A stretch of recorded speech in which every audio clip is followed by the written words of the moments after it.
রামায়ণী ভবানী আবাসিক বিদ্যালয়ের ছাত্র আপনাদের সাথে একটি নাটক পরিবেশন করতে চলেছি। নাটকটির নাম হলো পরিমনসা ও বনের পরী। কবি তরুণ চট্টোপাধ্যায়। চরিত্র লিপি সূত্রধারা পরিমনসা, বনের পরী, ডাকাত, ঝড় ও ছাগল।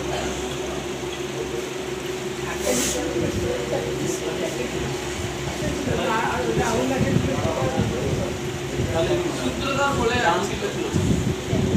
গভীর বন, তার ভেতরে ছোট্ট একটি পরিমনসা গাছ।